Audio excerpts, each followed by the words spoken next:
I learn here in this letter that Don Pedro of Aragon comes this night to Messina. He is very nearby this. He was not 3 leagues off when I left him. How many gentlemen have you lost in this action? But few of any sort, and none of name. Victory is twice itself, and the achiever brings home full numbers.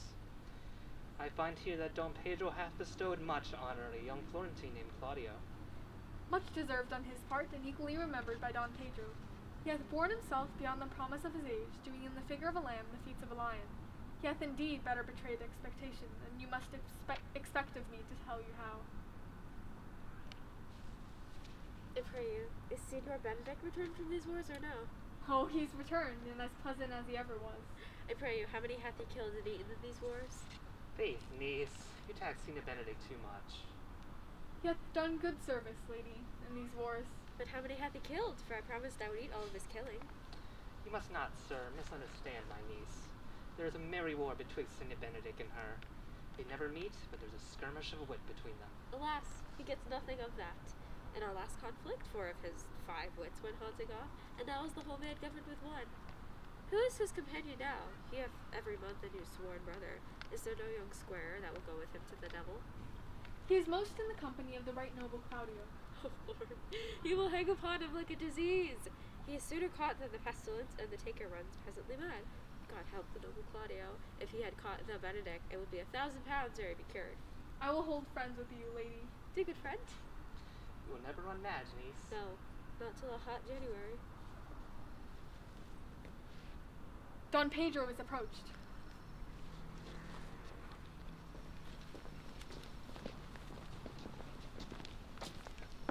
Good Signor Leonato, are you come to me your trouble? The fashion of the world is to avoid cost, and yet you encounter it. Never came trouble to my house in the likeness of your grace. For trouble being gone, comfort should remain. But when you depart, sorrow abides, and happiness takes his leave. You embrace your charge too willingly. I believe this is your daughter. Her mother hath many times told me that. Were you in doubt, sir, that you'd asked her? Signor Benedict, no, for then were you a child. You have it full, Benedict. We might guess by this what you are, being a man. Truly the lady fathers herself. Be happy, young lady, for you are like an honorable father. If Signor Leonato be her father, she would not have his head on her shoulders for all Messina. As like him as she is. I wonder that you would still be talking, Signor Benedict. Nobody marks you. What, my dear lady, disdain? Are you yet living? Is it possible disdain should die? She has such meat food to feed it as Signor Benedict. Courtesy itself converts to disdain if you come in her presence. Oh, then is courtesy a turncoat? For sure I'm loved by all ladies, only you accept it, and I could find it in my heart that I had not a hard heart. But truly, I love none. A dear happiness to women! They would have else been troubled with a pernicious suitor. I thank God in my cold blood I am of your humor for that. I'd rather hear my dog bark at a crow than a man swear he loved me. God, keep your ladyship still in that mind, so some gentleman or other shall scrape a predestinate scratched face. Scratching could not make it worse, as it were such a face as yours. Signor Benedict, and Signor Claudio, my friend Leonato hath invited you all. I tell him we shall stay here at the least a month, and he heartily prays some occasion may detain us longer. Let me bid you welcome, my lord. Being reconciled to the prince, your brother, I owe you all duty. I thank you. I am not of many words, but I thank you. Please did your grace lead on? Your hand, Leonato. We will go together.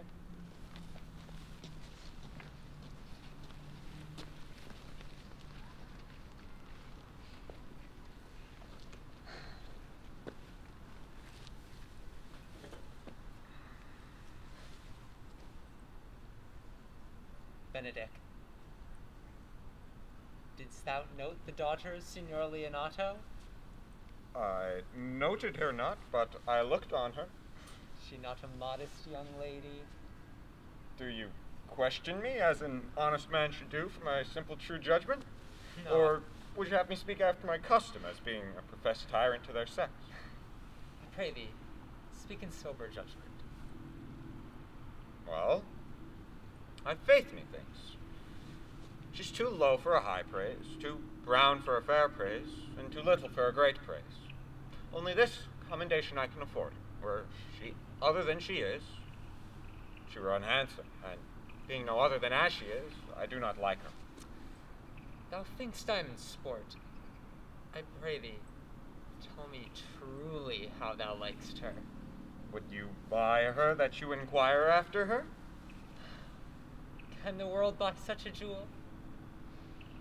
Mine eyes, she's the sweetest lady that ever I looked on.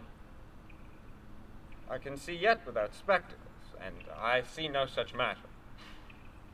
There's her cousin, and were she not possessed with a fury, exceeds her as much in beauty as the 1st of May doth the last of December.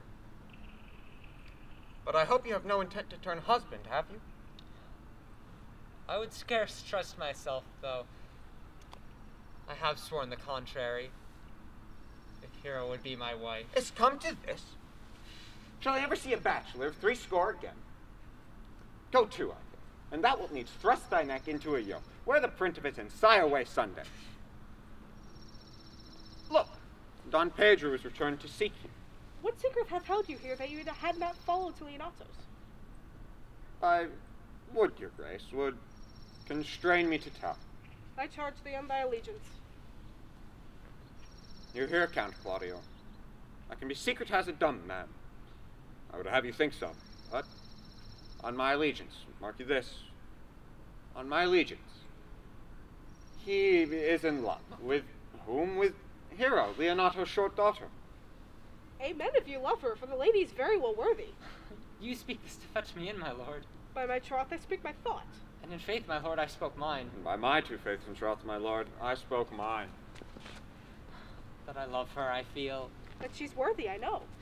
I neither feel how she should be loved, nor know how she should be worthy, is the opinion that fire cannot melt out of. I will die in it at the stake. Thou was ever an obstinate heretic in despite of beauty. Never could maintain his part, but in the force of his will. That a woman conceived me, I thank her. That she brought me up, I likewise gave her the most humble thanks. But that I will hang my bugle in an invisible baldric, all women shall pardon me. I will live a bachelor. I shall see thee ere I die look pale with love. With anger, with sickness, or with hunger, my lord, not with love. Well, you know, in time the savage bull doth bear the yoke. The savage bull may. But if ever the sensible Benedict are, pluck out the bull's horns and set them in my forehead, and let me be vilely painted, and in such great letters as they write. Here is good horse to hire. Let them signify under my sign. Here you may see Benedict, the married man. In the meantime, good Signor Benedict, repair to Leonatos. Commend me to him and tell him I will not fail him at supper, for indeed he hath made great preparations. And so I leave you. Oh, my liege. Your highness now may do me good. My love is thine to teach. Teach it but how, and thou shalt see how apt it is to learn any hard lesson that may do thee good. Leonatoni's son, my lord? No child but Hero. She's his only heir. Dost thou affect her, Claudio? Oh, my lord. When you went forward on this ended action, I looked upon her with a soldier's eye that liked but had a rougher task in hand than to drive liking in the name of love. Oh, but now I am returned, and the war thoughts have left their places vacant in their rooms, come thronging soft and delicate desires, all prompting me how fair young Hero is, saying I liked her ere I went to wars. Thou shalt be like a lover presently, and tire the hero with a book of words. If thou dost love fair Hero, cherish it, and I will break with her and with her father, and thou shalt have her. Was that not what beganst to twist so fine a story?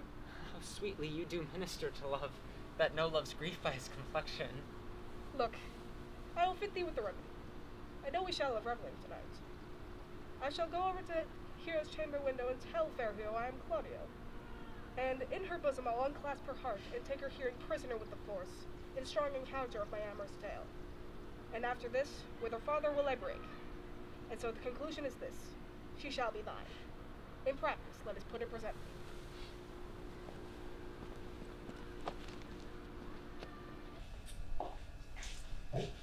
Blue.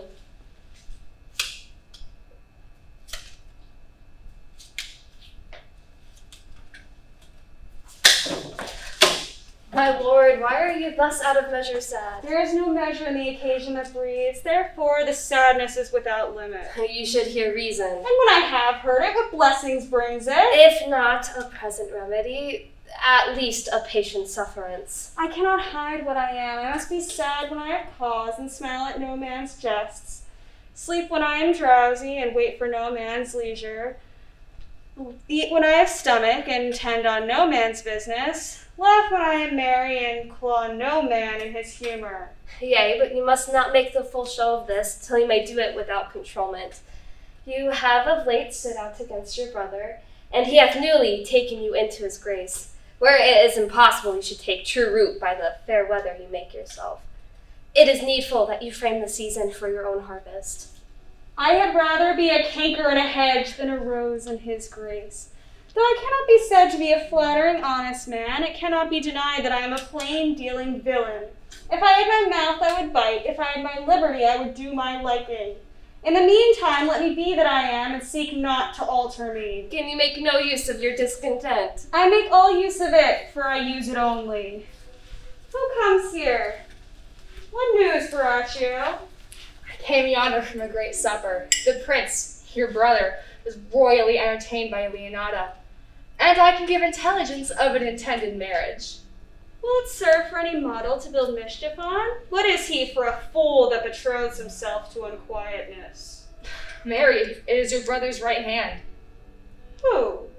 The most exquisite Claudio? Even he.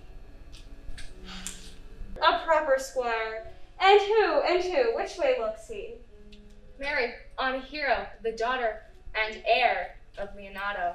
A very forward march chick. How came you to this? I saw the prince and Claudio hand in hand in sad conference.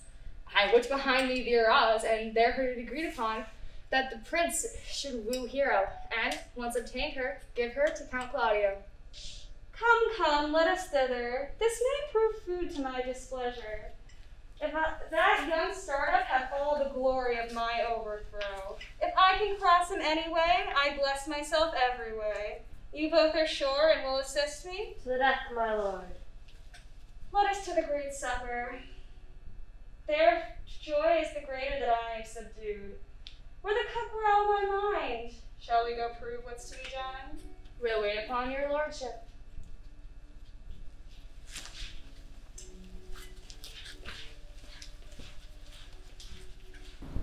Was not Count John here at supper? I saw him not. How tartly that gentleman looks. I can never see him, but I'm heartburned an hour after. He is of a very melancholy disposition. He were made the perfect man, just the midway between him and Benedict. The one is too like an image and says nothing. The other too like my lady's eldest son, ever more tattling. Then half Signia Benedict's tongue in Count John's mouth, and half Count John's melancholy in Signia Benedict's face. With a good leg and a good foot, uncle, and money enough in his purse, would have any woman in the world if he could get her goodwill. By my troth, niece, thou wouldst never get thee a husband if thou be so shrewd of thy tongue. God send me no husband, for the which I am blessing at him on my knees every morning and evening. Lord, I could not endure a husband with a beard on his face. I'd rather lie in the woolen. You may light on a husband that hath no beard. What should I do with him? Dress him in my apparel and make him my waiting gentlewoman? He that hath a beard is no more than a youth, and he that hath no beard is less than a man. And he that is more than a youth is not for me. And he that is less than a man, I am not for him. Well, I trust you'll be ruled by your father. Yes, faith, it is my cousin's duty to make curtsy and say, Father, as it pleases you. But yet, brawl that cousin, make him a handsome fellow, or else make curtsy again and say, Father, as it pleases me. Well, niece, I hope to see you one day fitted with a husband. Not till God makes men of some other metal than earth. Cousin, you apprehend passing shrewdly. I have a good eye, uncle. I can see a church by daylight. Revelers are entering. Make good room.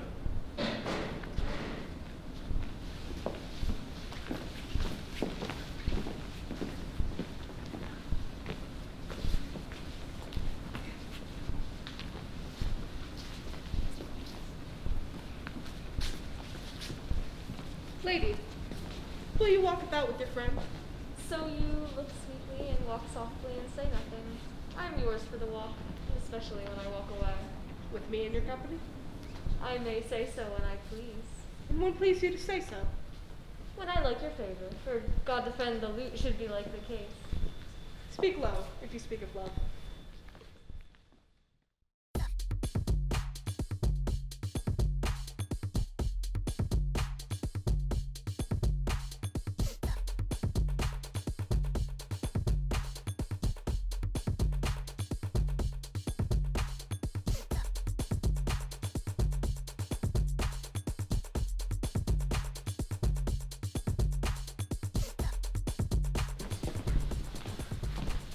Will you not tell me who told you so?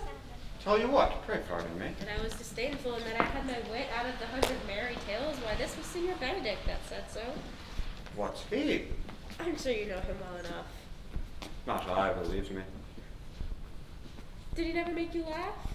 I pray you, what is he? Why, he's the king's jester. A very dull fool. None but libertines delight in him, and the commendation is not in his wit, but in his villainy, for he both pleases men and humors them, and then they laugh at him and beat him.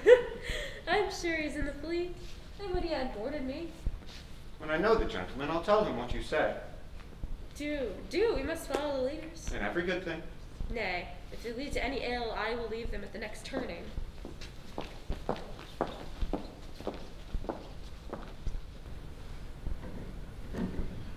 Surely my brother is amorous on Hero, and had withdrawn her father to break with him about it. The ladies follow her, and but one visor remains. And that is Claudio. I know him by his bearing.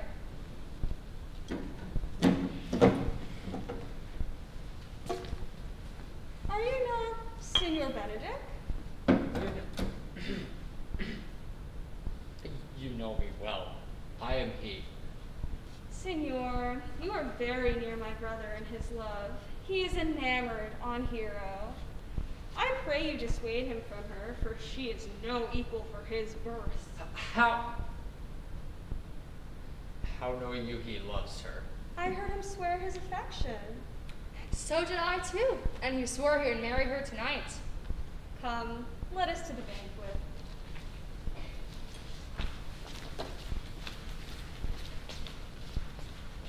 Thus answer I in the name of Claudio. Thus answer I in the name of Benedict. To hear these ill news with the ears of Claudio.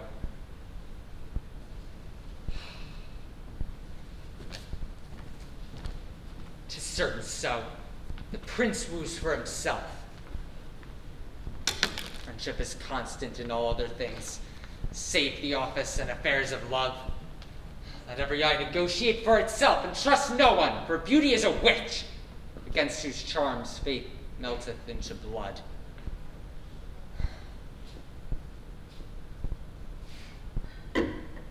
Farewell, therefore, hero.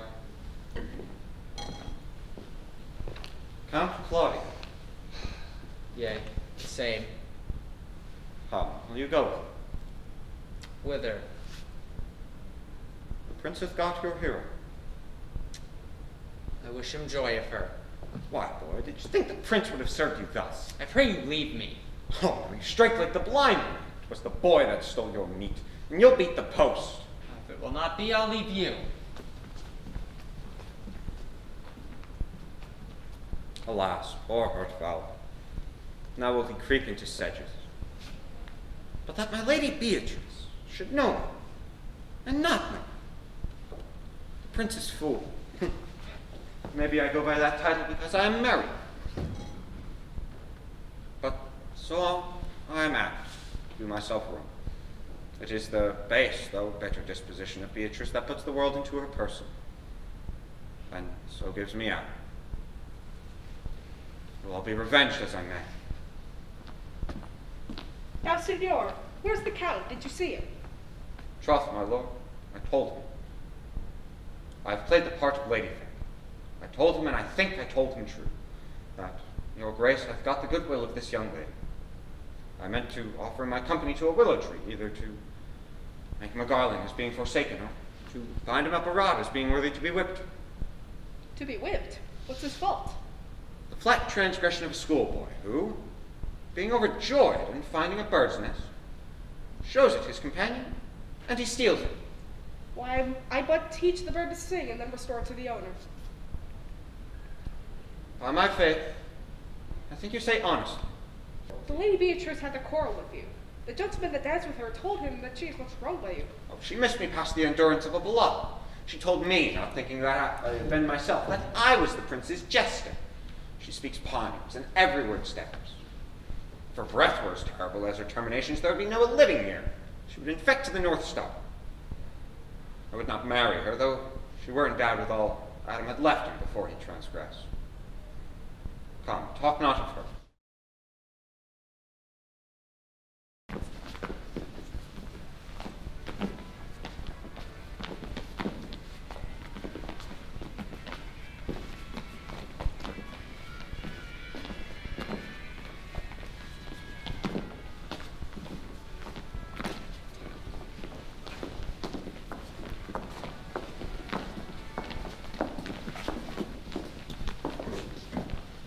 Here she comes.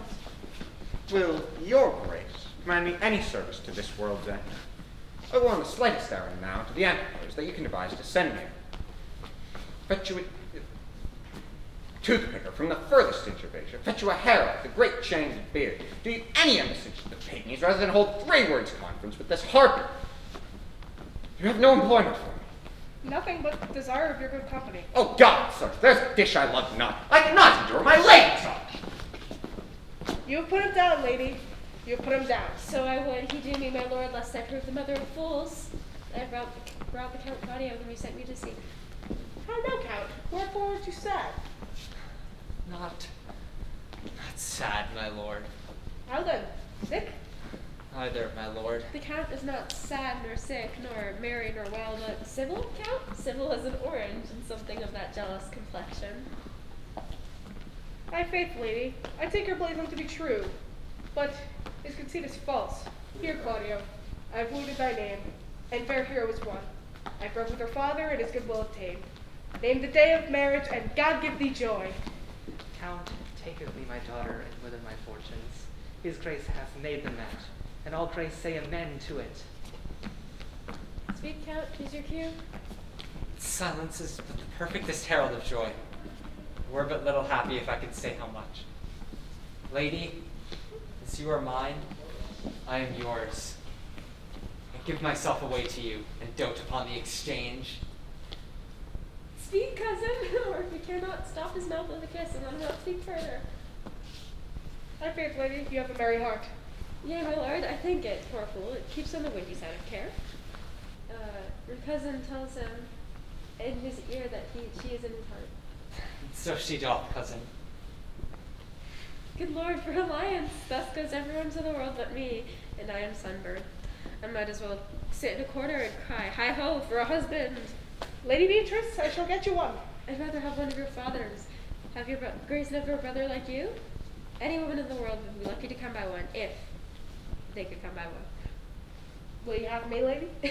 No, my lord. Must I have another for working days? Your grace is too costly to her every day. Why? But I beseech your grace to pardon me. I was born to speak all mirth and no matter. Your silence most offends me, and to be merry best becomes you. For I am certain you were born at a merry hour. No, sure, my lord, my mother cried. But then there was a star danced, and under it I was born. Cousins, God give you joy. Niece, will you look to those things I told you of? I cry your grace's mercy. By your grace's pardon.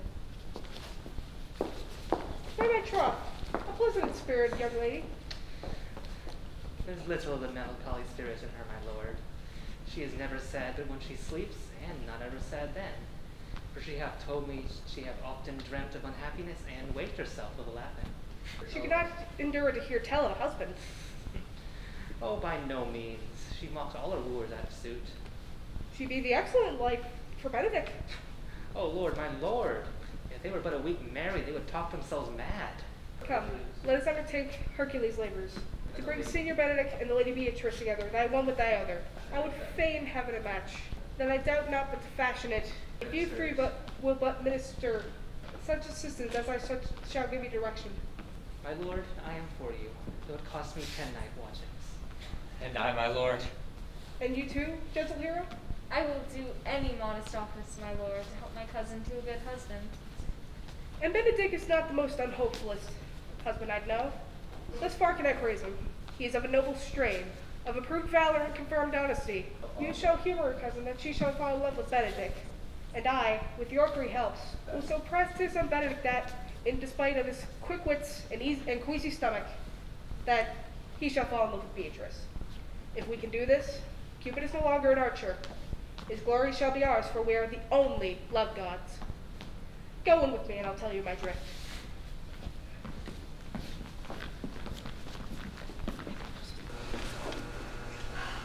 It is so. The Count Claudio will marry the daughter of Leonardo.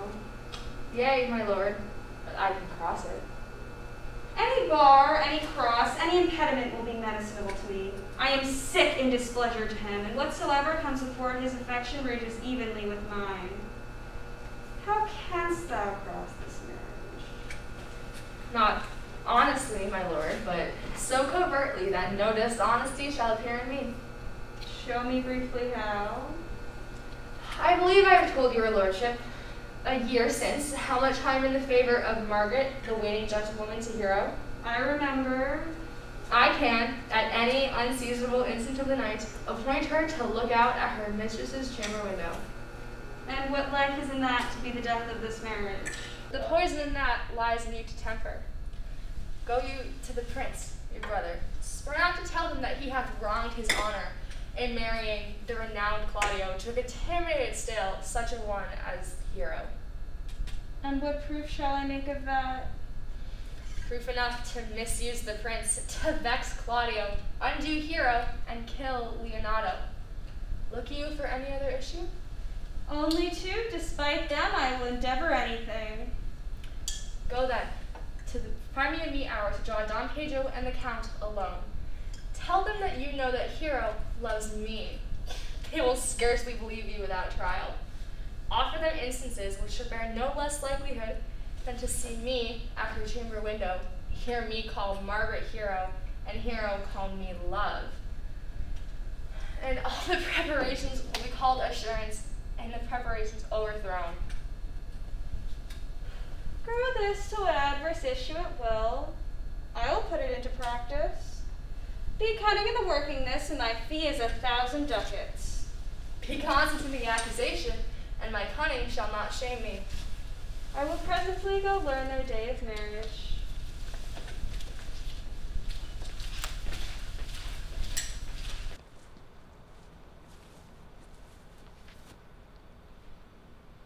I do much wonder how one man, seeing how another man is a fool when he dedicates his behaviors to love, should, after he hath laughed at such shallow follies in others, become the argument of his own scorn by falling in love. And such a man is Claudio. I have known when he would have walked 10 miles afoot to see a good armor, and now he will lie 10 nights awake carving the fashion for a new doublet. He was wont to speak plain and to the purpose, like an honest man and a soldier. And now his words are a very fantastical banquet, just so many strange dishes. May I be so converted as to see with these eyes? I cannot tell. I think not. One woman is fair, yet I am well. Another wise, yet I am well. Another virtuous, yet I am well. But till all graces be in one woman shall not come in my grace. Rich she shall be, that's certain. Wise or all none, virtuous or I'll never cheapen, mild or I'll never look on her, fair or come not near me. Good discourse, an excellent musician, her hair shall be. Of what color it please God. Ha! Prince and Monsieur Love, I will hide me in the arbor. Come, shall we hear this music? Yea, my good lord. How still the evening is. It's hushed on purpose to grace harmony. See where Benedict hath hid himself? Very well, my lord. The music ended. It fit the kid box with a pennyworth. Come, Balthazar. We shall hear that song again. Oh, good, my lord. Sing with me. I got my driver's license last week, just like we always talked about.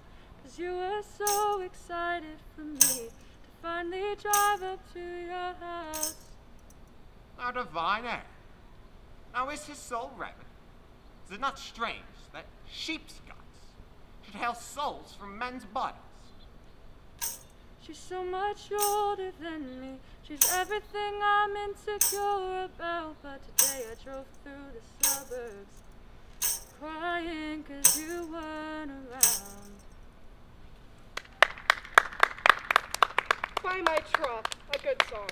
And an ill singer, my lord. No, Faith, thou singst well enough. If he had been a dog that should have howled thus, they would have hanged him. I pray thee, Balthazar, go get us some excellent music, for tonight we shall have at the Lady Hero's chamber window. The best I can, my lord. Do so. Farewell. Leonato, what was it you told me of today? That the Lady Beatrice were in love with Senior Benedict? Huh? Stalk on, the foul sins. I did never think that woman would have loved any man. No, nor I neither. But most wonderful is she should so dote on Signia Benedict, whom she hath in all outward behavior seemed ever to abhor. Is it possible? Sits the wind in that corner? Maybe she doth, but counterfeit. Faith, like enough. Oh God, counterfeit? There never came near the life of passion as she discovers it. How? Why? What effects of passion shows she? Bait the hook well, the fish will bite. What effects, my lord? She will sit you. You heard my daughter tell you how. She doth indeed. How now, I pray you? You amaze me. I would have thought her spirit had been invincible against all assaults of affection. I would have thought so myself, my lord, especially against Benedict. I should think this a gull.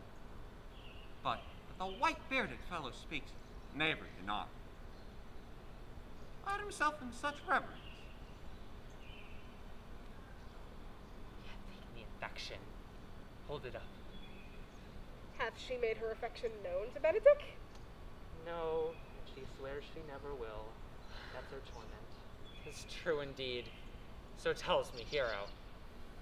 Shall I, says Beatrice, who so often countered him with scorn, write to him that I love him? Yeah. And she tears the letter into 1,000 halfpence, rails at herself that she should be so modest to write to the one that she knows would flout her.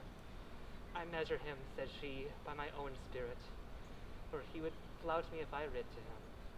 Yeah, though I love him, I should.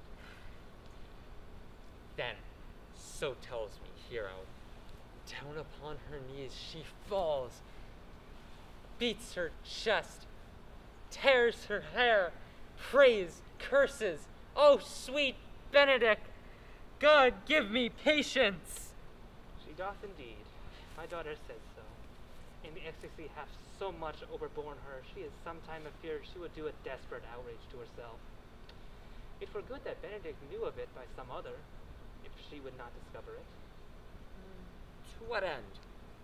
Make but a sport of it and torment the poor lady worse. And he should. It were an alms to hang him. Why? She's an excellent sweet She's an lady. excellent and sweet lady, and she is virtuous. She is exceeding wise. In everything but in loving Benedict. I am sorry for her, as I have just cause, being her uncle and her guardian. I would she had bestowed the dotage on me. I pray you tell Benedict and hear what he will say. Were it good, think you?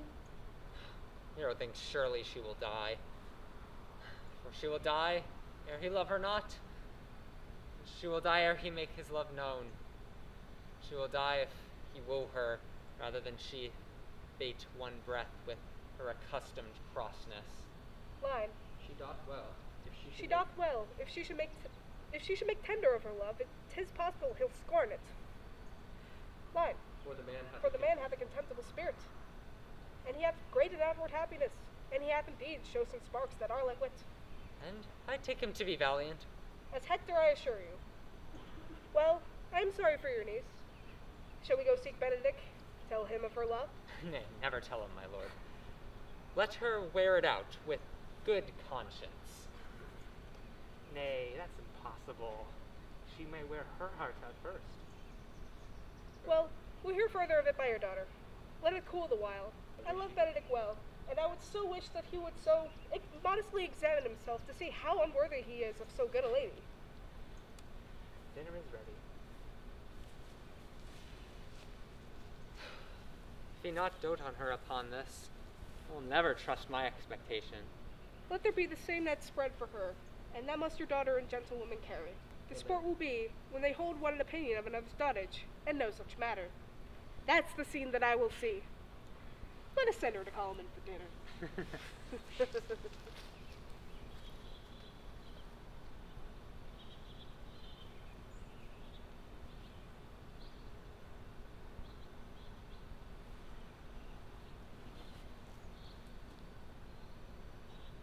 This can be no trick. The conference was sadly born. They have the truth of this from hearing. Love me? Why, it must be requited. I hear her, I am censored. They say I will bear myself proudly if I perceive the love come from her. They say, too, that she would rather die than give any sign of affection. I must not seem proud. I did never think to marry. Happy are they that can hear their detractions and can put them to mending. They say the lady is fair. 'Tis a truth. I can bear them witness. And virtuous, 'tis so. I cannot reprove it. And wise, but for loving me. By my troth, it is no addition to her wit, nor no great argument of her folly, that I would be horribly in love with her. I may, chance, have some odd quirks and remnants of wit broken on me, since I have railed so long against marriage, but doth not the appetite alter? Man loves the meat in his youth, which he cannot endure in his age. No, the world must be people. When I said I would die a bachelor, I did not think I would live till I were married. Here comes Beatrice. By this day, she's a fair lady. I do spy some marks of love in her.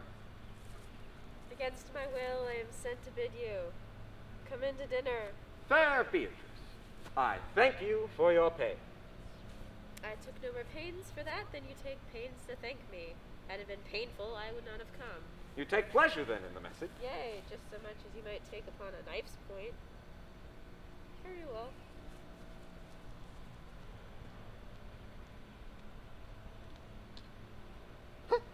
Against my will, I'm sent to make you come in to dinner. There's a double meaning in that. I took no more pains for those thanks than you took pains to thank me. That's as easy to say as any pains I take for you is as easy as thanks. If I do not take pity on her, I'm a villain.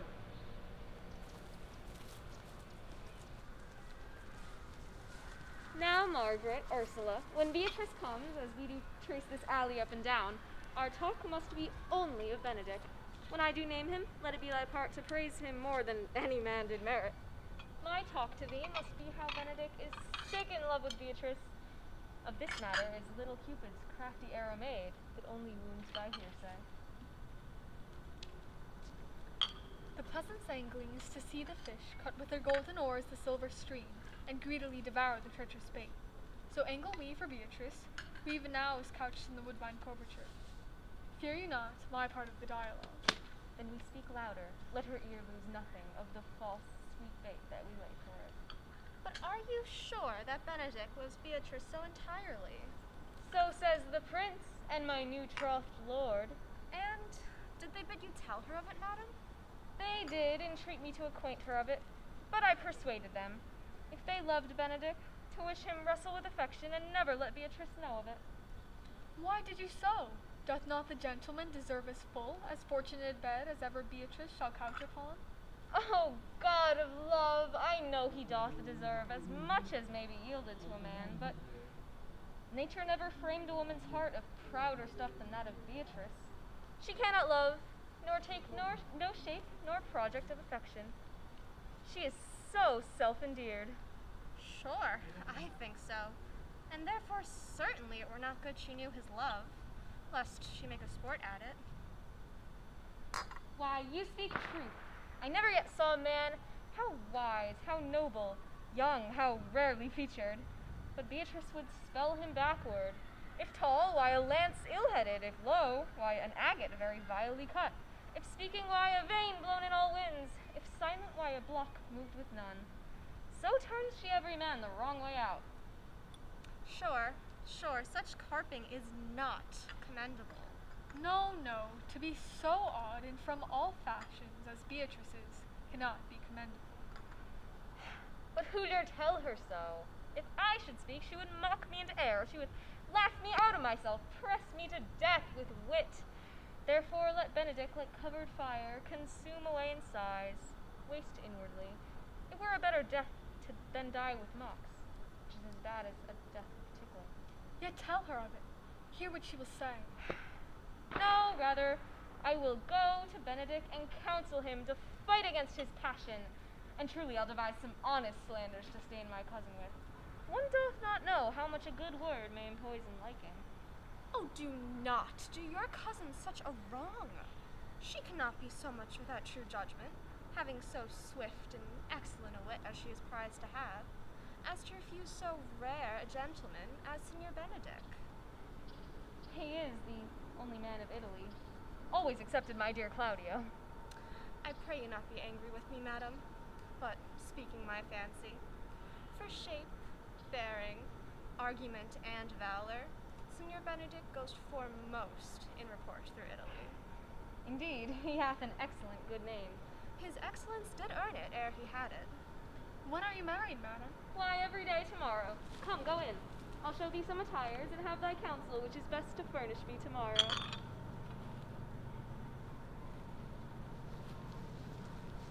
She's limbed, I warrant you. We've caught her, madam. If it prove so, then loving goes by haps. Some Cupid kills with arrows, some with traps.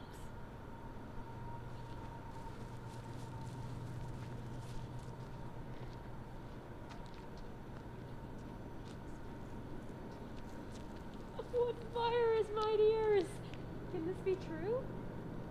Isn't my contempt for pride and scorn so much? Maiden pride, adieu. And contempt, farewell. No pride lives on the back of such. Benedick, love on! I will requite thee, taming my wild heart to thy loving hand. If thou dost love, my kindness shall incite thee to bind our loves up in a holy band, for others state you are worthy, and I believe it better than reporting thee.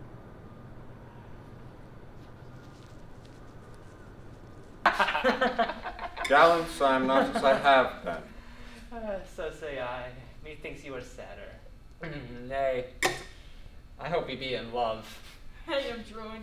There's no true drop of blood in him that's truly touched with love. If he be sad, he wants money. I have the toothache. Yet, say I, he is in love. If he be not in love, there's no believing old signs. He brushes his hat o' mornings. What should that bode? Hath any man seen him at the barber's? No, but the barber's man hath been seen with him, and the old ornament of his cheeks hath already stuffed tennis balls. Aye, he does look younger than he did. The loss of a beard. Nay, he rubs himself with musk. Can't you smell him out by that? He was in love. Nay, but I know who loves him. I do too. I warrant one who knows him not. Yes, and his ill conditions. And despite of it all, dies for him. Well, he shall be buried with her face upwards. But is this no charm to the toothache? Old senor, walk aside with me. I've studied 8 or 9 wise words I wish to speak to you, which these hobby horses must not hear. By my life, to break with him about Beatrice. 'Tis even so. By this time, Hero and Margaret have played their parts with Beatrice so that the two bears will not bite one another when they meet.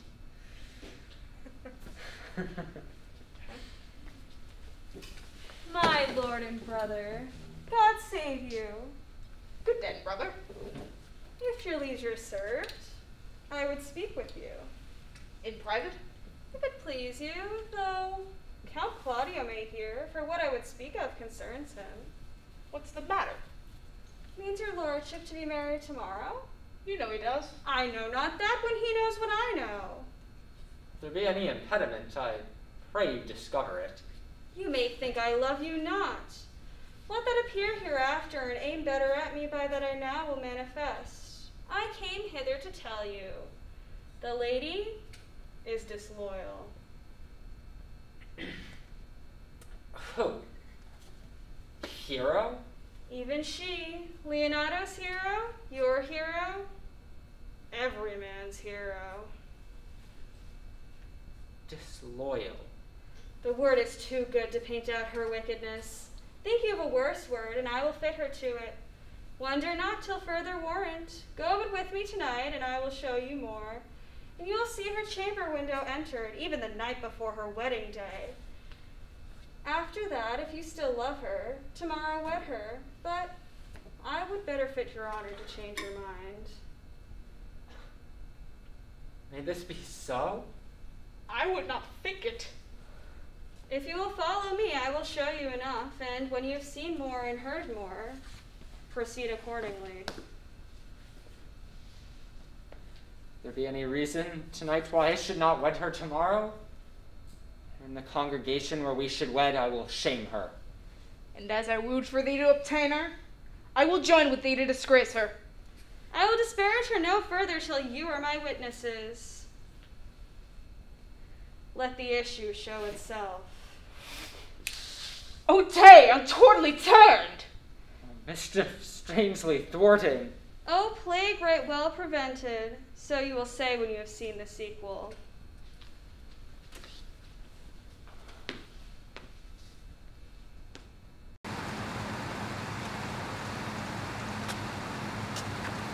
Where be the watchmen? Where be the watchmen? Where be the watchmen? Where be the watchmen? Where are the watchmen? Where be the watchmen? Here, sirs. Are you good men and true? Yea, or else it were pity they should suffer salvation, body and soul. Nay, that were a punishment too good for them, if they should have any allegiance in them, being chosen for the prince's watch. Well, give them their charge, neighbor Dogberry. First, who think you the most disheartless man to be constable? Hugh Oakcake, sir, or George Seacole, for they can write and read. Come hither, neighbor Seacole. God hath blessed thee with a good name. To be a well-favored man is a gift of fortune, which write and read comes by nature. Master Constable! Why, give God thanks and make no boast of it. And for your writing and reading, let that appear when there is no need of such vanity. You are thought here to be the most senseless and fit men for the constable of the watch. Therefore, carry the lanthorn. You are to comprehend all vagrom men. You are to bid any man stand in the prince's name. How not stand? Why, then take no note of him, but presently call the rest of the watch together, and thank God you were to be made. If he will not stand when he is bidden, he is none of the prince's subjects. True, and they are to meddle with none but the prince's subjects. You shall also make no noise in the streets, for the watch to babble and to talk is most tolerable and not to be endured. We would rather sleep than talk. We know it belongs to a watch. Why, you speak like a most quiet and ancient watchman, for I cannot see how sleeping should offend. Well, sir. If you meet a thief, you may suspect him to be no true man by virtue of your office. And for such kind of men, the less you meddle or make with them, why, the more your honesty. If you know him to be a thief, sir, shall I not lay hands on him? Truly, by virtue of your office you may, but I think they that touch pitch will be defiled.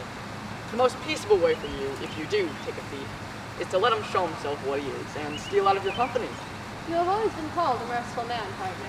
Truly, I would not hang a dog by my own will, much more a man who has any honesty in him.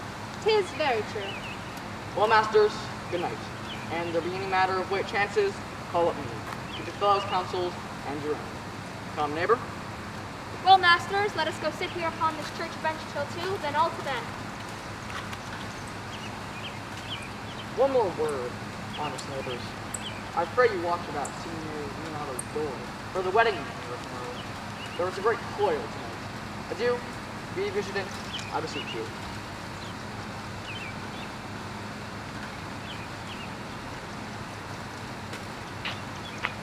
What?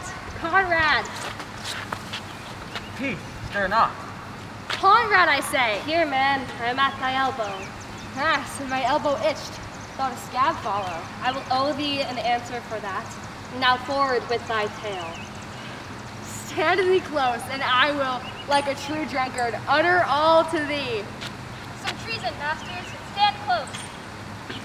Therefore know that I have earned of Don John 1,000 ducats. Is it possible that any villainy should be so dear? Thou shouldst rather ask if any villainy should be so rich. For when rich villains have need of poor ones may make what price they will. I know that man. He's been a vile thief for 7 years, but he goes up and down like a gentleman. I remember his name. Did thou not hear somebody? No. 'Twas the vane on the house. Therefore know that I have tonight wooed Margaret in Lady Hero's clothes. She leans me out at her mistress's chamber window, bids me 1,000 times good night. I tell this tale vilely. I should first tell thee how the Prince Claudio and my master, placed and possessed by my master Don John, saw from afar off in the orchard this amiable encounter. And thought they Margaret was hero? 2 of them did, the Prince and Claudio, but my master knew 'twas Margaret. It partly by his oath which first possessed them, partly by the dark night which did deceive them, but chiefly by my villainy, which should confirm any slander that Don John had made.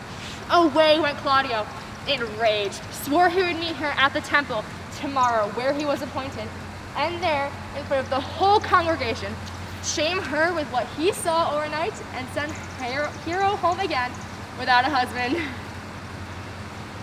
heard when the prince's name stands. Co-officer right, master constable. Masters. Never speak. We charge you. Let us obey you to go with us. We have here recovered the most dangerous piece of lechery ever known in the Commonwealth.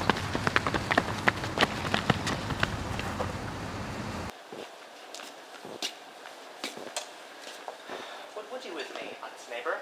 Mary, sir, I would have some confidence with you that discerns you nearly. Brief, I pray you, for you see, it is a busy time with me. Mary, this it is, sir. Yes, in truth it is, sir. What is it, my good friends? Good man Verges, sir, speaks a little off the matter. An old man, sir, whose wits are not so blunt as, God help, I would desire they were, but, in faith, honest as the skin between his brows. Yes, I thank God I am as honest as any man living that is an old man, and no honester than I. Comparisons are odorous. Neighbors, you are tedious. I'm glad to hear it. And so am I. I would fain know what you have to say. Mary, sir, our watch tonight, except in your worship's presence, had taken a couple of as errant knaves as any in Messina. A good old man, sir. He will be talking, as they say, when the age is in, the wit is out. But well said, I faith, neighbor Verges. Our watch tonight have indeed comprehended 2 auspicious persons, and we would have them this morning examined before your worship. Take their examination yourself, and bring it to me. I am now in great haste, as it may appear unto you. Go, good partner. Go get you to Francis equal. Bid him bring his pen and inkhorn to the jail. We are now to examination these men. And we must do it wisely. We will spare for no wit, I warn you. Only get the learned writer to set down our excommunication and meet me at the jail.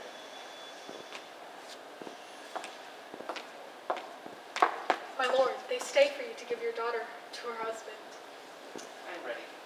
Drink some wine, you go. There you are.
Friar Francis, be brief. Only to the plain form of marriage you shall encounter particular duties afterwards. You come hither to marry this lady? No. To be married to her. Friar, you come to marry her. Lady, you come hither to be married to this count? I do. If either of you know any inward impediment why you two should not be conjoined, I charge you on your souls to utter it. Know you any hero? None, my lord. Know you any, Count? I dare make his answer. None. What men may do, what men dare do, what men daily do, not knowing what they do. How now? Interjections. Stand thee by, friar. Father, will you with free and unconstrained soul give me this maid, your daughter? As freely, son, as God did give her name. And what have I to give to you, whose worth may counterpoise this rich and precious gift? Nothing, unless you render her again.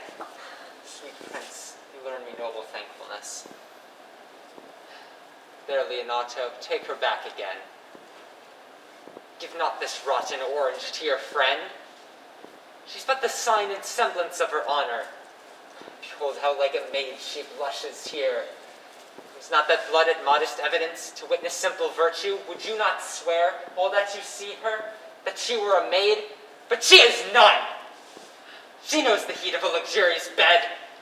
Her blush is guiltiness, not modesty. What do you mean, my lord? Not to be married, not to knit my soul to an approved wanton. Dear my lord, if you in your own proof have vanquished the resistance of her youth and made defeat of her virginity. I know what you would say. If I had known her, you would say that I am like a brother. No, Leonato, I never tempted her with word too large, but as a brother to her sister, treated her with bashful sincerity and comely love. And seemed I ever otherwise to you? Out on the seeming, I'm right against it. You seem to me as Diane in her orb, but more intemperate in your blood than Venus or those pampered animals who rage in savage sensuality. Is my lord well? Doth he speak so wide? Sweet prince, why speak not you? What should I speak? I stand dishonored that I come about to link my dear friend to a common stale. Are these things spoken or do but I dream? Sir, they are spoken, and these things are true. True? Oh God!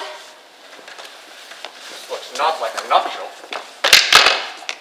Leonato, let me move but one question to your daughter.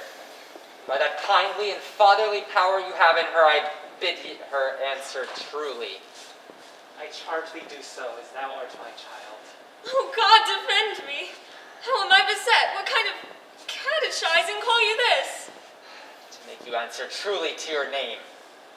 Is it not a hero? Who can blot out that name with any just reproach? Marry that can hero. Hero itself can blot out hero's virtue.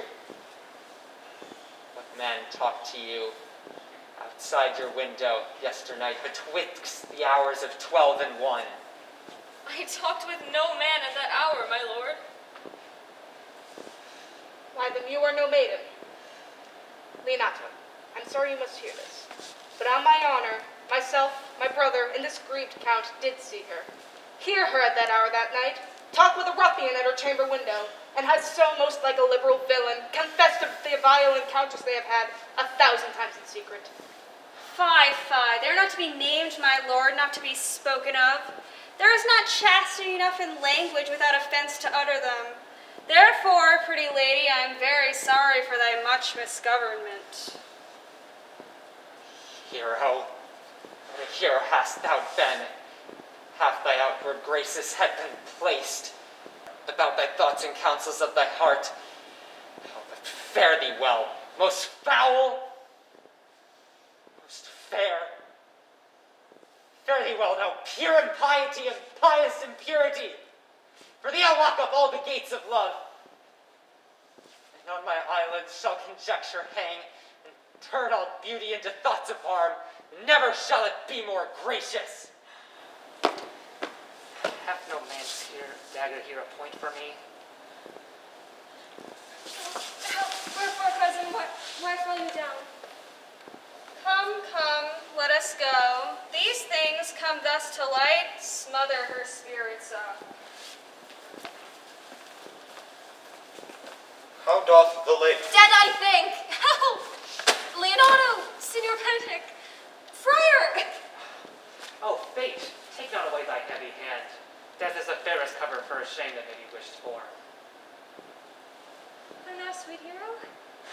Of comfort, lady. Dost thou look up? Yea, wherefore should she not? Wherefore? Why, doth not every earthly thing cry shame upon her? Could you hear deny the story that is printed in her blood? Do not live, hero. Do not ope thine eyes. I had but one child, oh, one too much by thee. Why had I one? Why ever wast thou so lovely in my eyes? Why had he not with charitable hand took up a beggar's issue at my gates, who smirched thus and mirrored with infamy, I might have said. No part of it is mine. This shame derives itself from unknown loins. But mine, and mine I loved, and mine I praised, and mine that I was proud on. Mine so much that I to myself was not myself, valuing of her. And she, oh, she is fallen into a pit of ink. The wide sea hath drops too few to wash her clean again, and salt too little which may season give to her foul, tainted flesh. Oh, on my soul, my cousin is belied. Hear me, little, for I have only been silent so long, given way into this course of fortune. I noted that the lady had marked 1,000 blushing apparitions to start into her face. 1,000 innocent shames, angel whiteness, beat away at those blushes. And in her eye there hath appeared a fire, to burn away the air that these princes hold against her maiden truth. Call me a fool if this sweet lady lie not guiltless here under some biting error. Friar, it cannot be. Thou seest that all the grace she hath left is that she will not add to her damnation a sin of perjury. She not here denies it. Why seekst thou then to cover with excuse that which appears in proper nakedness? Lady, what man is he you are accused of? They know that do accuse me. I know none. If I know more of any man alive than that which maiden modesty doth warrant, let all my sins lack mercy. O my father, prove you that any man with me conversed at hours unmeet, or that I yesternight maintained the change of words with any creature? Refuse me, hate me, torture me to death. There is some strange misprison in the princes. 2 of them have the very bent of honor. If their wisdoms be misled in this, the practice of it lies in John the Bastard, whose spirits toil in the frame of villainies. If they speak the truth of her, these hands shall tear her. If they wrong her honor, the proudest of them shall well hear of it.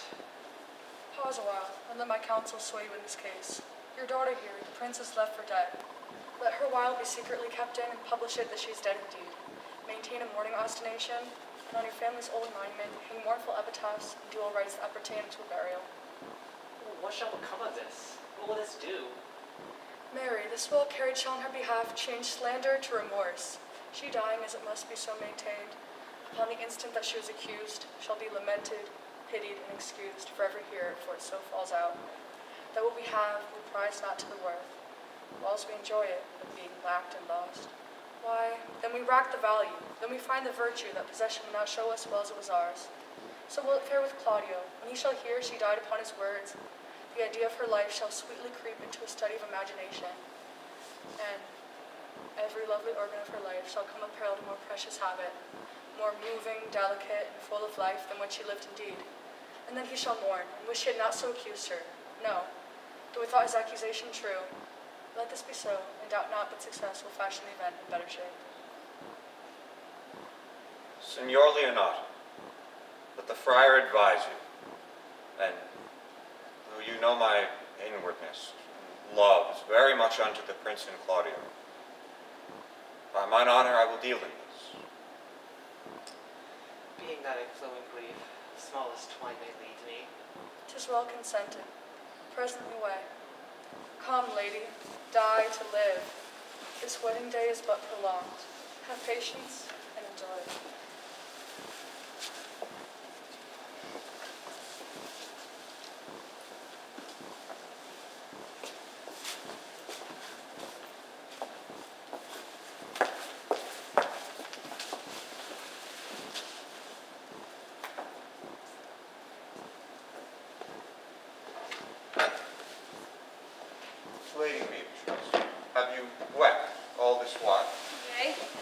sleep a while longer.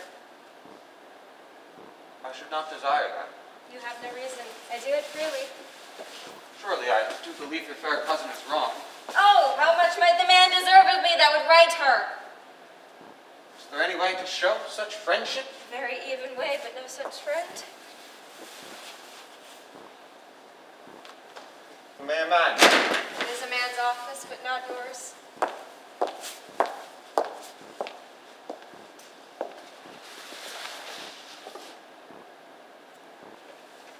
I do love nothing in the world so well as you. Is not that strange? Strange is the thing I know not. It were as possible for me to say I love nothing so well as you, but believe me not. And yet I lie not. I confess nothing, nor I deny nothing. I protest I love thee. Why then God forgive me. What offense? Sweet bitch. You've stayed me in a happy hour. I was about to protest I loved you. And do it with all that. I love you with so much of my heart that there's none left to protest. Come, bid me do anything for thee. Kill Claudio. Not for the wide world. You kill me to deny it. Very well. Tarry, dear. I am gone, though I am here. There is no love in you. Nay, I pray you, let me go. Beatrice. In faith, I will go. We'll be friends first. You dare rather be friends with me than fight with mine enemy? Is Claudio thine enemy? Is he not approved in the height a villain that hath slandered, dishonored, scorned my kinswoman? Oh, that I were a man, what? Bear her in hand until they come to take hands, and then with public accusation, uncovered slander, unmitigated rancor. Oh God, that I were a man, I would eat his heart in the marketplace. Hear me, Beatrice. Sweet hero, she is slandered, she's wronged, she's undone. Beatrice. Oh, that I were a man, or that I had any friend would be a man for my sake. But manhood is melted into courtesies, valor into compliments, and men are only turned into tongue, and trim ones, too. I cannot be a man with wishing, therefore I will die a woman with grieving. Beatrice. By this hand I love thee. You said for my love some other way than swearing by it. Think you, in your soul, that the Count Claudio hath wronged Hero? Yea, sure as I have a thought or a soul. Enough. I am engaged. I will kiss your hand. By this hand, Claudio shall render me a dear account. Go comfort your cousin. I must say she is dead. Very well.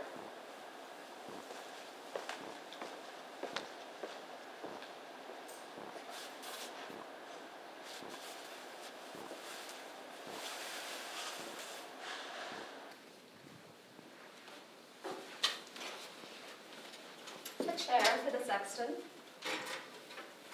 Which be the malefactors? Mary, that am I, my partner. Nay, that's certain. We have the exhibition to examine. Which are the offenders that are to be examined? Let them come before Master Constable. Yea, Mary, let them come before me.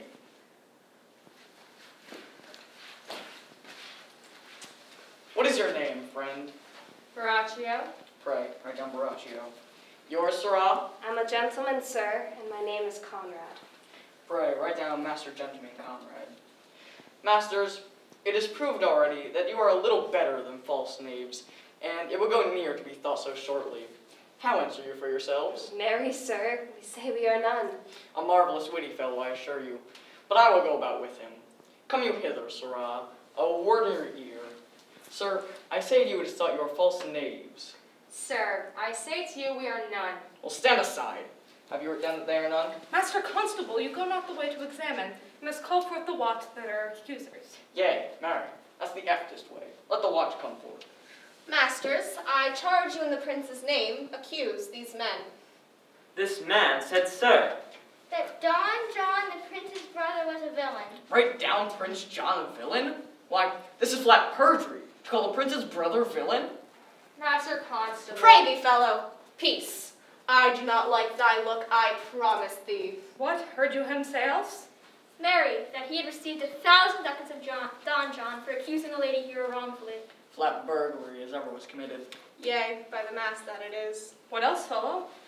That Count Claudio did intend, upon his words, to disgrace her before the whole assembly, and not marry her. Villain! Thou wilt be condemned in everlasting redemption for this. What else? This is all. And this is more, masters, that you can deny. Prince John is in this morning accused, secretly refused, and upon the grief... Hero was in this manner. Hero was in this manner, accused in this manner, refused, and upon the grief of this suddenly died. Master Constable, let these men be bound and brought to Leonato. I will go forth and show the watch their examinations. Come, bind them, thou naughty varlet. Away. You are an ass. You are an ass. God's my life. Where's the sexton? Let him write down this prince's officer an ass? Dost thou not suspect my place? Dost thou not suspect my years? Why, I'm as pretty a piece of flesh as any is in Messina, and one that knows the law go too. Oh, that he were to write me down an ass. Well, masters, remember that I am an ass, and though it be not written down yet, do not forget that I am an ass. No, thou villain, thou art full of piety, I shall be proven upon thee by good witness. Bring him away. Oh, that I have been written down an ass.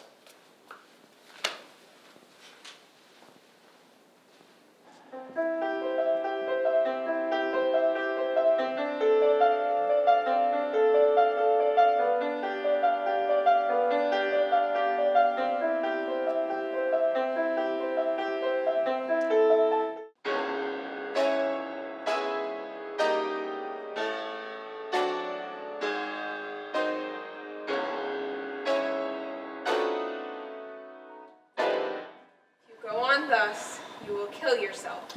I pray thee cease thy counsel, which falls into mine ears as profitless as water in a sea. Brother, give not me counsel. My griefs cry louder than advertisement. Therein do men from children nothing differ. I pray thee peace. I will be flesh and blood. Yet bend not all the harm upon yourself. Make those that do offend you suffer too. There thou speakst reason. Nay, I will do so. My soul doth tell me hero is belied. Now shall Claudio know, so shall the prince, and all of them that thus dishonor her. Here come the prince and Claudio hastily. Good day, good day. Good day to both of you. Hear you, my lords. We have some haste, Leonato. Some haste, my lord. Well, very well, my lord. Are you so hasty now? Nay, do not quarrel with us, good old man. If he could right himself with quarreling, some of us would lie low. Who wrongs him? Mary, thou dost wrong me, thou dissembler thou. Nay, never lay thy hand upon thy sword, I fear thee not. Mary, beshrew my hand, if it should give your age such cause of fear. Faith, my hand meant nothing to my sword. Tush, tush, man, never fleer and jest at me. I speak not like a dotard nor a fool. Claudio, I challenge thee to trial of a man.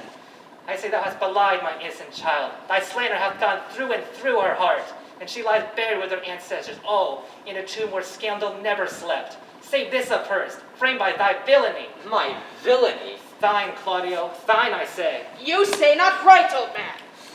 My lord, I'll prove it on his body if he dare. Despite his nice fence and his active practice, his maybe and bloom of lusthood. Oh, wait, I will not have to do with you. Canst thou so deaf me? Thou hast killed my child. If thou hast killed me, boy, thou shalt kill a man. He shall kill two of us, and men indeed, but that's no matter. Let him kill one first. Let him answer me. Come, sir, boy. Come follow me, boy. Sister. Content yourself. God knows I love my niece, and she is dead. Slain her to death by boys, apes, villains, jacks, braggarts, milksops. Sister Antonia. Scambling, out-facing, fashion-monging boys who lie, cog, flout, deprave, and slander. But Sister Antonia. Do not you meddle. Let me deal in this. You both! We will not break your patience. My heart is sorry for your daughter's death, but by my honor she was charged by nothing but what was true, and very full of proof. My lord, my lord. I will not hear from you. No? Come, sister, away. I will be heard. And shall, for some of us will smart for it. See, here comes the man we went to seek. Now, senor, what news? Good day, my lord. Welcome, senor. You're almost come to part, almost to fray. We would have liked to have our noses bit off by two old men without teeth. Leonato and his brother, what thinkst thou? Your false quarrel, there is no true valor. I came to seek you both. And up and down to seek for thee, for we are high-proof melancholy, and would fain to have it beaten away. Wilt thou use thy wit? Sir, I shall meet your wit in the career, and you charge it against me. I pray you choose another subject. It's like he changes more and more. I think he'd be angry. Shall I speak a word in your ear? God bless me from the challenge. No! You are a villain. I jest not. I'll make it good how you dare, with what you dare, and when you dare. Do me right, or I will protest your cowardice. You have killed a sweet lady, and her death shall fall heavy on you. Let me hear from you, my lord. For your many courtesies, I thank you. I must discontinue your company. Your brother, the bastard, is fled from Messina. You among you have killed a sweet and innocent lady. For my lord Lackbeard, there he and I shall meet. Until then, peace be with him. He's in earnest. And most profound earnest. Hath challenged thee. Most sincerely. What a pretty thing man is when he goes in with his doublet and hose and leaves off his wit.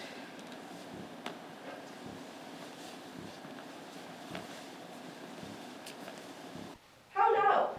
My brother's man bound. Hearken not to their offense, my lord. Officers, what offense has this man done? Marry, sir, they have committed a false report. Moreover, they have spoken untruths. Secondarily, they are slanders. Sixth and lastly, they have belied a lady. Thirdly, they have verified unjust things. And to conclude, they are lying knaves. First I ask thee what he has done. Secondly, I ask thee what's their offense. Sixth and lastly, why they were committed. And to conclude, what you lay to their charge. Rightly reasoned, and in his own division, and by my troth, there's one meaning well suited. What have you done, sir, that you were thus bound to your answer? This learned constable's too cunning to be understood. What's your offense? Sweet, Prince. Let me go no further to my answer. Do you hear me and let this count kill me? I have deceived even your very eyes.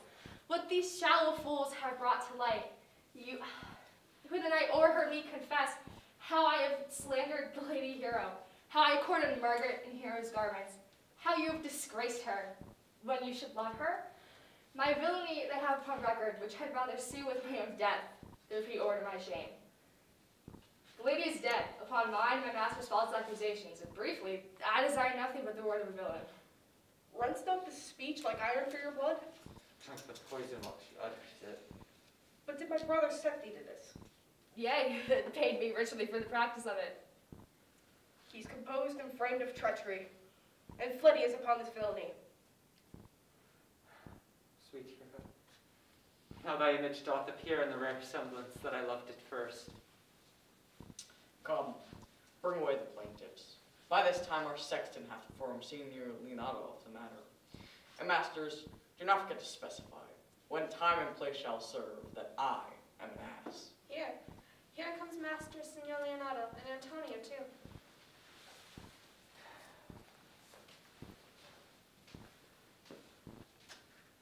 Which is the villain? Let me see his eyes, that, when I know some other men like him, I may avoid him. Which of these is he? If you wish to know your wronger, look on me. Art thou thy slave that, with thy breath, hath killed mine innocent child? Yea, even I alone. No, not so, villain, thou beliest thyself. Here stand an honorable men when two more have fled that had a hand in it. I thank thee for my daughter's death. Record it with your high and worthy deeds.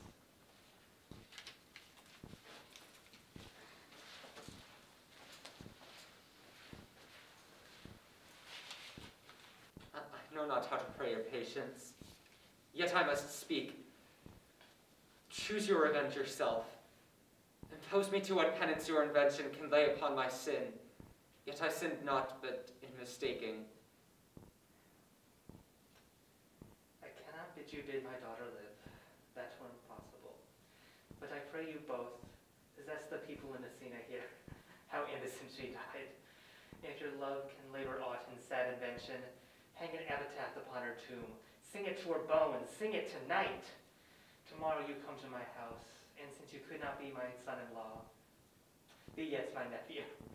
My sister hath a daughter, almost the exact copy of my child that's dead. Almost the exact copy of his child that's dead, and she alone is heir to both of us. Give her the right you should have given my cousin, and so dies my revenge. Oh, sir, thou overkindness doth wring tears from me. I do embrace thy offer, and henceforth dispose of poor Claudio. Tomorrow we expect your coming. Tonight we take our leave. Moreover, sir, which indeed is not under white and black, this plaintiff here, the offender, did call me ass. I beseech you let it be remembered in this punishment. I thank thee for thy care and honest pains.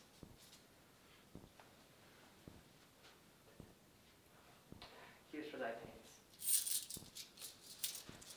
God save the foundation. Go. I discharge thee as thy prisoner, and I thank thee.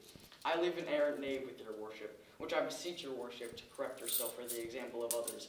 God keep your worship. I wish your worship well. May God restore you to health. I humbly give you leave to depart, and if a merry meeting may be wished, may God prohibit it. Come, neighbor. Well, lords, farewell. Farewell, my lords. We look for you tomorrow. We will not fall. Tonight, I'll mourn with Hero. Bring you these fellows on.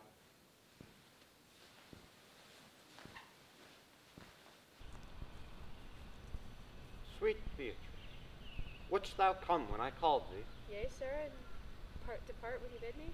Oh, stay but till then. Then is spoken, very well. Yet, ere I go, I will go for that which I came, which is knowing what hath passed between you and Claudio. Only foul words, and thereupon I will kiss thee. Foul words is but foul breath, and foul breath is but foul wind, and foul wind is noisome, therefore I will depart unkissed. Thou hast frightened him out of his right sense, so forcibly is thy wit. But I must tell thee plainly. Claudio undergoes my challenge, and shortly I must hear from him, or I will subscribe him a coward. Now, I pray thee, for which of my bad parts didst thou first fall in love with me? For all of them together, which maintained so politic and state that no good parts could intermingle with them. But for which of my good parts did thou first suffer love for me? Suffer love, a good epithet. I suffer love indeed. I love thee against my will. In spite of your heart, I think. Alas, poor heart, if you spite it for your sake, I will spite it for mine, for I will not love that which my friend hates. Thou and I are too wise to woo peaceably.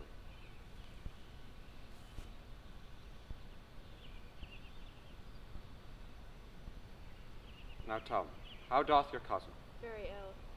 And how do you? Very ill too. Serve God, love me and men.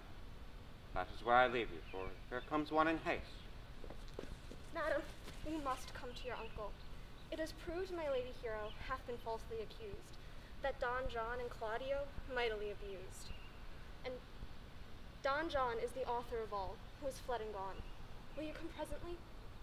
Will you go hear this news, Signor? I will live in thy heart, die in thy lap, and be buried in thine eyes.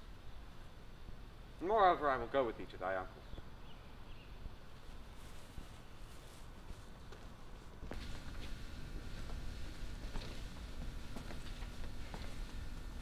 Is this the monument of Leonato's? It is, my lord.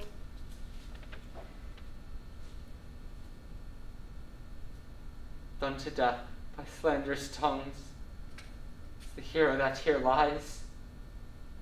Death that guerdon of her wrongs gives her fame which never dies.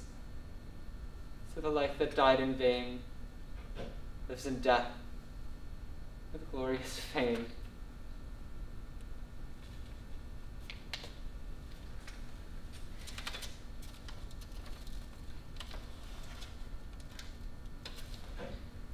Hang thou there upon the tomb. Is her when I am dumb. Now unto thy bones, good night. Yearly will I do this right. Good morrow, masters. Put your torches out. The wolves have preyed, and look, the gentle day. The wheels of Phoebus round about, and doves the drowsy east with spots of grey. Thank you and leave us. Very well. Good morrow, masters. Each his several way.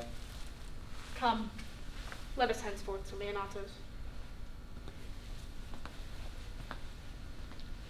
Did I not tell you she was innocent? Well, I am glad that all things sort so well. And so am I, else being by faith and force to call young Claudio to a reckoning for it.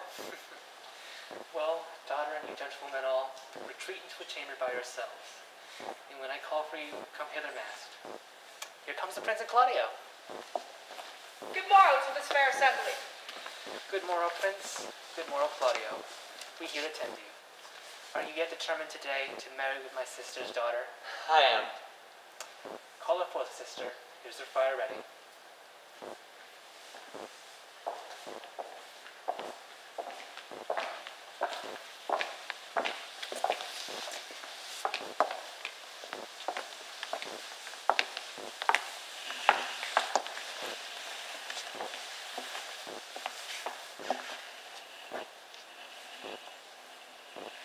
Which is the lady I must seize upon?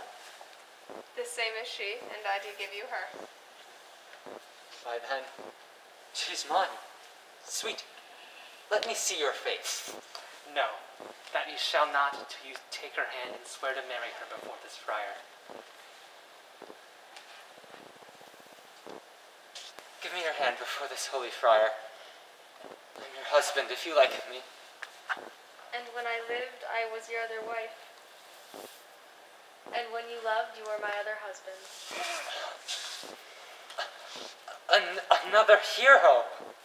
Nothing certain, sir. One hero died defiled, but I do live, and surely as I live, I am a maid. The former hero. A hero that is dead! She died, my lord, whilst her slander lived.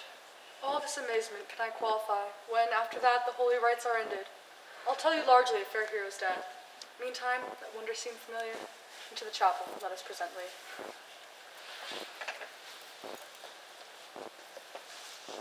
Soft and fair friar, which is Beatrice?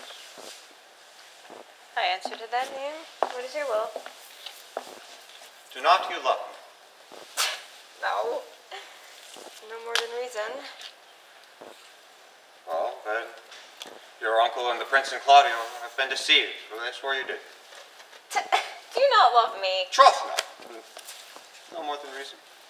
Why then my cousins, Margaret and Ursula, were much deceived, for they did swear you did. They swore you were almost sick for me. And they swore you were well nigh dead for me. 'Tis no such matter. Then, you do not love me. No, truly, but in friendly recompense. Come, cousin, I am sure you love the gentleman.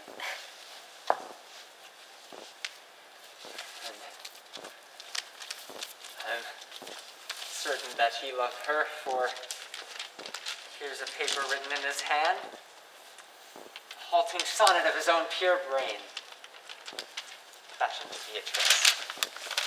And here's another, written in my cousin's hand, stolen from her pocket, containing her affections unto Benedict.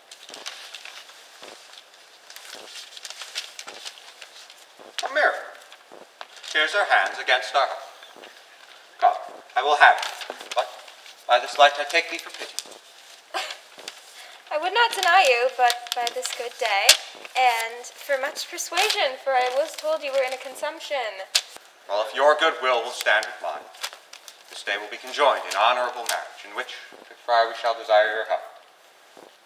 My heart is with your love. And my help. Claudio, for thy part, I did think to have beaten thee, but thou would like to be my kinsman, live unbruised, and love my cousin. Come, we're friends. Let us have a dance, ere we are married. Let us lighten our own harness, and our wives' heels.